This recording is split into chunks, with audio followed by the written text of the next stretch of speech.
अस्सलाम वालेकुम ninth class. आज हम स्टार्ट करने जा रहे हैं अपना लेक्चर नंबर 15 जो कि है यूनिट नंबर 5 सेल साइकिल। ठीक है, इसमें हम माइटोसिस और मियोसिस के बारे में देखेंगे जो आप 8th क्लास में देख के आए थे यूनिट नंबर 2 के अंदर।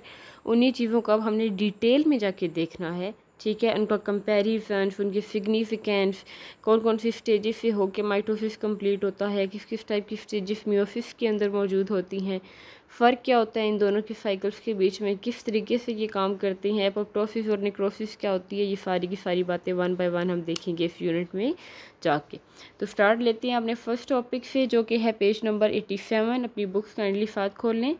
The most basic characteristics of life is reproduction. ठीक है, जो सबसे बुनियादी खसूसियत है ज़िंदगी की वो क्या है? रिप्रोडक्शन। रिप्रोडक्शन मीन की री मीन अगेन एंड प्रोड्यूस का आपको पता है अच्छी तरीके से पैदा करना कि दोबारा से, ठीक है, जैसे ऑफ स्प्रिंग को प्रोड्यूस करना, अपनी जनरेशन को इंक्रीज़ करना। तो ये सारी की सारी चीज़ें जो है वो एक चीज़ से दूसरी चीज़ बनाना, ये बुनियादी खसूसियत है किसी भी लिविंग ऑर्गेनिज्म की। ठीक है, आगे देखिए तो रिप्रोडक्शन जो है वो लेवल ऑफ ऑर्गेनाइजेशन यानी कि किसी भी लेवल पे हो सकती है।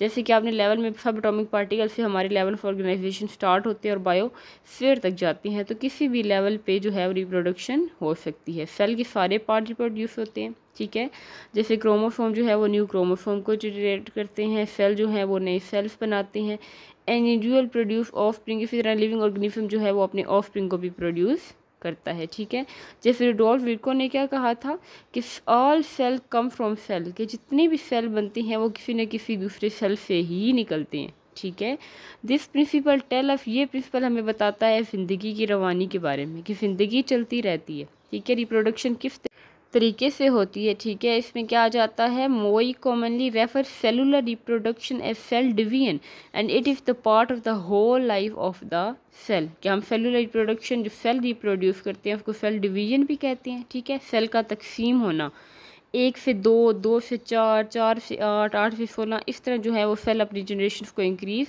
करता रहता है और ये पूरी ज़िंदगी फिनोमिना चलता रहता है सेल के अंदर। ठीक है, जैसे कि हमारे स्किन की बात कर लें, स्किन हमारी कहीं से ख़राब हो जाती है, हमें कोई चोट लग जाती है, लेकिन कुछ दिन बाद वो स्किन हमारी बिल्कुल नॉर्मल हो जाती है, मीन कि सेल खुद को रिप्रोड्यूस कर रहा है। ठीक है, तो सेल भी जो है वो अपनी जनरेशन को इंक्रीज़ करते हैं और रीडिवाइड होते हैं।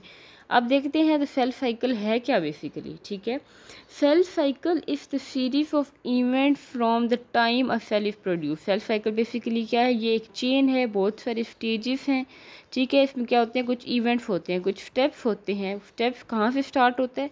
उस वक्त से लेकर जब एक सेल खुद बनता है, ठीक है, until it complete mitosis and produce new cell, और जब तक वो माइटोसिस करके अपने नए सेल बनाता है, ये तब तक का जो टाइम है वो क्या कहलाता है? सेल साइकिल कहलाता है। इसके अंदर क्या होती हैं? 2 मेजर फेजेस होती हैं, इंटरफेज एंड माइटोटिक फेज। ठीक है, mitotic phase is relatively short period of cell cycle. ठीक है, it alternate with the much longer interphase where cell can prepare itself for division. ठीक है, तो 2 फेजेस होती हैं सेल साइकिल में। जैसे हम घड़ी की बात करें तो घड़ी में जब 12 की सुई होती है तो 12 के बाद 1 आता है। ठीक है, लेकिन जब वो चक्कर अपना पूरा करते हैं तो वो दोबारा 12 पे ही जाती है, 12 के बाद कहीं और सुई जो है वो नहीं जाती। इसी तरह सेल साइकिल भी है कि जब एक सेल बनता है और जब तक वो अपनी नई जनरेशन को बनाता है, उस एक सेल से जब 2 सेल बनते हैं हमारे पास, तब तक का जो टाइम है वो सेल साइकिल कहलाएगा। ठीक है, इंटरफेज और माइटोटिक फेज 2 फेजेस आ जाती हैं इसके अंदर। ठीक है, इंटरफेज बड़ी होती है और माइटोटिक फेज छोटी होती है। इंटर में जो है इसने सेल ने खुद को प्रिपेयर करना होता है, किसने किस तरीके से काम करना है डिवीजन के लिए। ठीक है, ये बहुत आसान प्रोसेस नहीं होता। इंटरफेज द टाइम, इंटरफेज क्या है? ये एक ऐसा वक्त है when a cell metabolic activity is very high, जब सेल की मेटाबॉलिक एक्टिविटी, सेल अपने आप को इतना ज़्यादा जो है वो तैयार करता है सेल डिवीजन के लिए कि उसने सारी पता है 1 से 2 बनना होता है। ठीक है, तो वो क्या करता है? बहुत सारे फंक्शन उसके बॉडी के अंदर परफॉर्म होते हैं। उसकी 3 स्टेजेस है बेसिक। G1 फर्स्ट गैप, ठीक है, यानी कि अब डिवीजन से पहले का गैप जो है तैयारी कर रहा है वो डिवीजन की। एस सिंथेसिस, ठीक है, एंड G2 सेकंड गैप। ये 3 स्टेप्स को वन बाय वन हम आगे चल के देखते हैं कि किस तरीके से इंटरफेस हमारे पास काम करता है, जो एक लॉन्ग सीरीज़ है। ठीक है, तो पहला आ जाता है G1। G1 क्या है? आफ्टर इट्स प्रोडक्शन, जब अब सेल खुद बन चुका है। ठीक है, एक सेल हमारे पास बन चुका है, cell start cell cycle in G1 phase, तो अब इसका जो है सेल साइकिल स्टार्ट हो गया। ठीक है। वो वक्त जब एक सेल बनता है और माइटोटिक फेज़ को गुजारने के बाद जब नए सेल बनाता है तो वो सेल साइकिल कहलाता है। पहला स्टेप हो चुका है, सेल बन चुका है, ठीक है। During this phase cell increase supply of protein. इस केस में क्या होता है कि वो अपनी प्रोटीन की सप्लाई को इंक्रीज़ कर देता है सेल के अंदर। अब हमने यूनिट 4 में पढ़ा था कि राइबोसोम्स का काम है प्रोटीन बनाना, ठीक है, और माइटोकॉन्ड्रिया का, ठीक है। तो ये दोनों मिलकर क्या बनाती हैं, प्रोटीन, और दूसरे ऑर्गेनेलिस जो है वो अब क्या करेगा ये, it's supply of protein increases the number of its organelles. अब जब प्रोटीन को वो बढ़ा देता है तो क्या होता है कि इसके ऑर्गेनेलिस का नंबर भी वो इंक्रीज़ करता है इससे पहले। जैसे माइटोकॉन्ड्रिया राइबोसोम का नंबर बढ़ेगा तो प्रोटीन ऑटोमेटिकली बढ़ेगी, ठीक है। तो इससे क्या होगा कि वो साइज़ को इंक्रीज़ करेगा। अब सेल का साइज़ जब बड़ा हो जाता है, this is also marked by the synthesis of various enzyme. इसके बाद वो क्या करता है, कुछ एंजाइम बनाता है ताकि अगले स्टेप्स में जाके इस्तेमाल कर सके, ठीक है। 3 स्टेजेस हैं, G1, S, G2। तो G1 में वो क्या करता है, प्रोटीन बनाता है। माइटोकॉन्ड्रिया राइबोसोम जो ऑर्गेनेलिस हैं उनकी स्ट्रेंथ जो है वो उनके नंबर को बेसिकली वो इंक्रीज़ करता है, बहुत ज़्यादा प्रोटीन बनाता है ताकि वो अगले फेज़ के लिए खुद को तैयार कर सके, ठीक है। तो अगले फेज़ में क्या होती है, डुप्लीकेशन ऑफ क्रोमोसोम। अब आपको पता है न्यूक्लियस के अंदर जो है वो क्रोमोसोम मौजूद होते हैं DNA पे। तो अब ये जो क्रोमोसोम है बेसिकली इसके नंबर को डबल करना होता है, ठीक है, क्योंकि 1 से 2 सेल बनने हैं, ठीक है। तो जब है ये एक क्रोमोसोम तो वो खुद को 2 में कैसे डिवाइड कर लेगा। तो इसलिए क्या होता है कि इसमें ये बेसिकली खुद को पहले डबल करता है, उसके बाद जाके डिवाइड करता है, ठीक है। Typically interphase last for at least 90% of the total time required for the cell cycle, ठीक है। अगर एक सेल जो है वो 4 से 5 घंटे ले रहा है खुद को डिवाइड करने में, तो वो जो 4 घंटे हैं वो बेसिकली कौन लेगा, इंटरफेस। और 1 घंटे से भी कम टाइम जो है वो माइटोटिक फेज लेती है, क्योंकि उसने सिर्फ जब सेल को अलग करना होता है, सेल ने पहले बनना किस तरीके से है, फिर उसके अंदर कौन कौन सी स्टेजेस होंगी, किस टाइप के उसको प्रोटीन चाहिए, स्पिंडल फाइबर्स कौन से चाहिए, किस तरीके से वो क्रोमोसोम की क्रोमेटिड्स को अलग कर सकता है, ये सारे का सारा केस होता है इंटरफेस के बीच में जो एक लॉन्गेस्ट फेज है, ठीक है। अब सेकेंड फेज आ जाती है एस में देखें तो in this is a cell duplicated chromosome. अब इसमें क्या होता है कि सेल जो है वो अपने आप को डुप्लीकेट करता है, डुप्लीकेट मीन डबल कर लेता है, ठीक है, क्रोमोसोम्स को डबल कर देता है। As result each chromosome consist of 2 sister chromatids. तो हमारे पास क्या बनता है कि हर क्रोमोसोम के 2 सिस्टर क्रोमेटिड्स बन जाते हैं। आपको क्रोमोसोम का भी अच्छी तरह से पता है कि किस तरीके से होता है, उसके ऊपर वाला और नीचे वाला आर्म इसको हम क्रोमेटिड्स कहते हैं, ठीक है। तो अब ये आ गया एस फेज की, इसमें क्या बनता है, सिंपली जो क्रोमोसोम है वो डबल हो जाते हैं और सिस्टर क्रोमेटिड्स बन जाते हैं। इसके बाद है G2 second gap. In the G2 phase cell prepare protein. इसमें भी दोबारा से प्रोटीन बनता है, लेकिन पहले वाले प्रोटीन थे क्रोमोसोम को डुप्लीकेट करने के लिए, ठीक है। इस वाले प्रोटीन क्या होते हैं, माइटोसिस के लिए ज़रूरी होते हैं, ठीक है, mainly for the production of spindle fibre. Spindle fibres जो हैं इनको हम आगे जाके डिटेल में देखेंगे कि स्पिंडल फाइबर्स होते क्या हैं। स्पिंडल फाइबर की तैयारी के लिए, स्पिंडल फाइबर को बनाने के लिए जो है वो प्रोटीन का होना ज़रूरी है, जो G2 सेकेंड गैप में जाके बनते हैं, ठीक है। आफ्टर द G2 फेज जब हो जाती है इंटरफेस की, तो सेल जो है वो डिवीजन फेज पे चला जाता है, जैसे कि M फेज, जिसका मतलब क्या है, mitosis, in which cell divide into 2 daughter cells. तो क्या बनता है, एक सेल से 2 डॉटर सेल्स बन जाती हैं, ठीक है। सेल्स दैट हैव टेम्परेरीली और permanently stop dividing and said to have entered a stage of quiescence called G0 phase, ठीक है। अब इसके अलावा एक फेज ऐसी भी आती है और ये स्टेप नहीं है इंटरफेस का, ये कुछ में होती है और कुछ में नहीं होती, ठीक है। सेल जो है वो या तो आर्जी तौर पर या मुकम्मल तौर पर बाद वो अपनी डिवीजन रोक देता है, ठीक है। कुछ फैक्टर की वजह से, कुछ जो है वो इन्वायरमेंटल फैक्टर्स के बीच में हो सकते हैं, कुछ सेल की और भी इश्यूज हो सकते हैं, प्रोटीन सही तरीके से अगर नहीं बनती या डुप्लीकेशन सही तरीके से नहीं होती, तब भी जो सेल है वो अपनी डिवाइडिंग रोक सकता है। तो जब वो रोकता है तो वो ऐसे स्टेट में एंटर हो जाता है, कोई मीन के टू इनहिबिट, रुक जाता है बिल्कुल, ठीक है, रुकावट आ जाती है, तो उसको हम क्या कहते हैं, G0। ये जो G0 है ये G0 कहलाता है, ठीक है। G0 फेज में इंटर हो जाता है। Inhibition of protein synthesis during G2 phase prevent cell from undergoing mitosis. तो किस केस में G0 फेज आ सकती है, या सेल अपनी माइटोसिस को रोक सकता है, जब प्रोटीन ना बने, ठीक है। अगर प्रोटीन नहीं बनते तो फिर जो है वो माइटोसिस रुक जाती है, G0 फेज आ जाती है, यानी कि अब सेल ने अपनी डिवीजन को रोक दिया है मुकम्मल तौर पर। इसके बाद आ जाता है G0 फेज।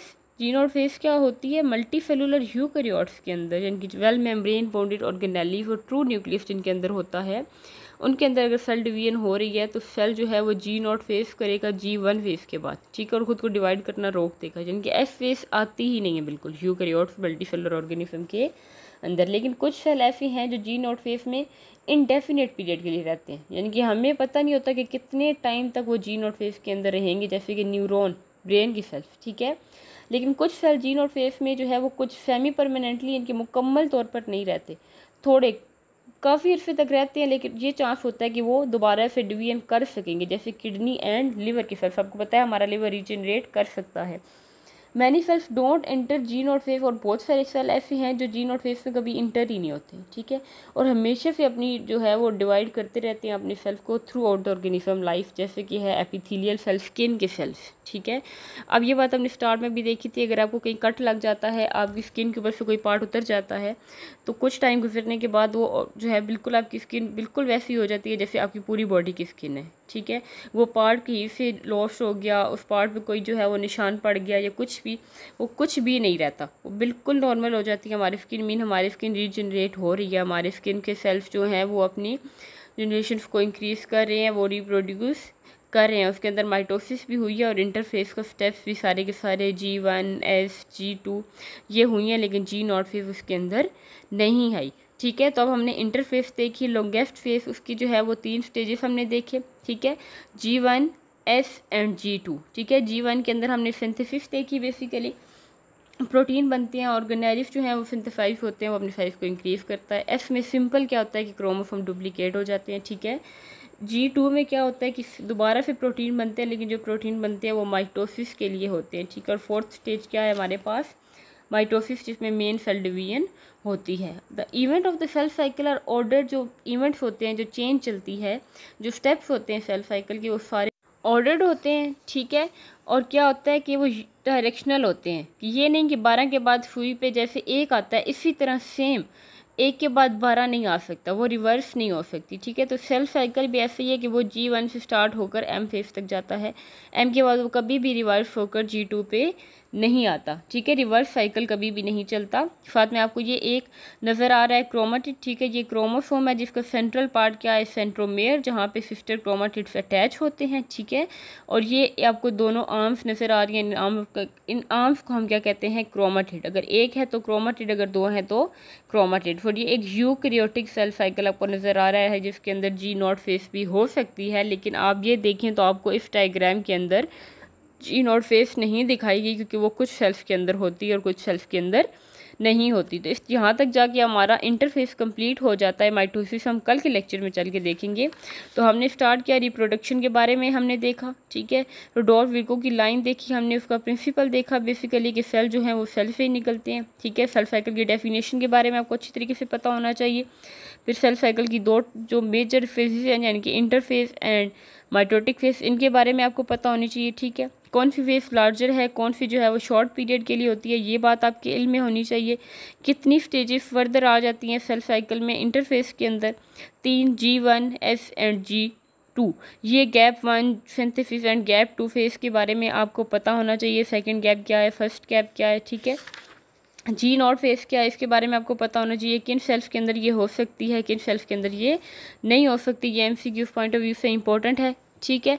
और जो है वो हमारे पास माइटोसिस किस केस में रुक सकती है, ये चीज़ आपके पास इंपॉर्टेंट है, इसके बारे में आपको पता होना चाहिए, ठीक है। ये जो ब्लॉक्स आपको दिए गए हैं, सेल साइकिल रिवर्स हो सकता है, ये नहीं हो सकता, ठीक है, ये बात आपको पता होनी चाहिए। क्रोमाटिड्स क्या होते हैं, सेंट्रोमेयर क्या होता है, ये छोटी छोटी बातें सारी आपको इस मेजर फर्स्ट लेक्चर जो यूनिट नंबर 5 सेल साइकिल का है, ये सारी बातें आपको अच्छे तरीके से पता होनी चाहिए, ताकि आपको माइटोसिस समझ आ जाए, सेल डिवीजन के बारे में समझ आ जाए कि एक सेल खुद को 2 में कैसे डिवाइड कर सकता है। Thank you so much.